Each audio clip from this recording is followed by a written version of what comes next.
السلام علیکم ورحمۃ اللہ وبرکاتہ۔ امید کرتا ہوں کہ آپ حضرات خیریت سے ہوں گے۔ دوستو، تبلیغی جماعت کا طریقہ کار کیسا ہے؟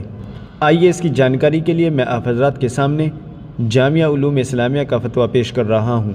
چنانچہ کسی سائن نے جامعہ علوم اسلامیہ سے سوال کیا ہے، آج کل تبلیغی جماعت جس انداز میں کام کر رہی ہے، کیا یہ جائز ہے؟ یعنی سہ روزہ 40 دن اور بیانات وغیرہ۔ تو چلیے دیکھتے ہیں جامعہ علوم اسلامیہ نے اس کا کیا جواب دیا ہے۔ بسم اللہ الرحمن الرحیم۔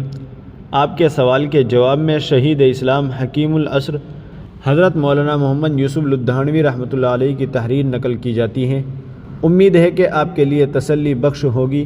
حضرت لدھانوی رحمۃ اللہ علیہ تبلیغی جماعت کے طریقہ کار سے متعلق لکھتے ہیں، دین کی دعوت و تبلیغ تو اعلیٰ درجے کی عبادت ہے، اور قرآن کریم اور حدیث نبوی میں جا بجا اس کی تاکید موجود ہے۔ دین سیکھنے اور سکھانے کے لیے تبلیغی جماعت وقت فارغ کرنے کا جو مطالبہ کرتی ہے، وہ بھی کوئی نئی ایجاد نہیں، بلکہ ہمیشہ سے مسلمان اس کے لیے وقت فارغ کرتے رہے ہیں۔ حضرت صلی اللہ علیہ وسلم سے تبلیغی وفود بھیجنا ثابت ہے۔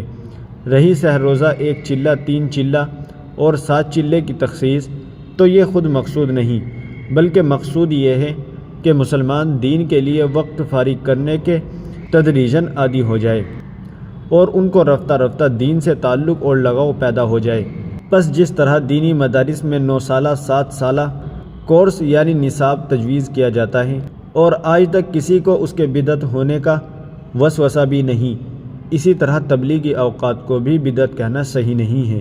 نیز ایک مقام پر تبلیغی اجتماعات سے متعلق تحریر فرماتے ہیں، تبلیغی جماعت کے اجتماعات بڑے مفید ہوتے ہیں اور ان میں شرکت باعث اجر و ثواب ہوتا ہے۔ اختتام اجتماع پر جو دعا ہوتی ہے وہ مؤثر اور رغبت انگیز ہوتی ہے۔ اجتماع اور اس دعا میں شرکت کے لیے سفر باعث اجر و ثواب ہوگا انشاءاللہ۔ فقط واللہ عالم۔ دارالافتاء جامعہ علوم اسلامیہ، علامہ محمد یوسف بن نوری، ٹاؤن۔ ناظرین، امید ہے کہ مسئلہ آپ کی سمجھ میں آ گیا ہوگا۔ ویڈیو کو زیادہ سے زیادہ شیئر کر دیجئے گا اور ہمارے چینل کو سبسکرائب بھی کر دیجئے گا۔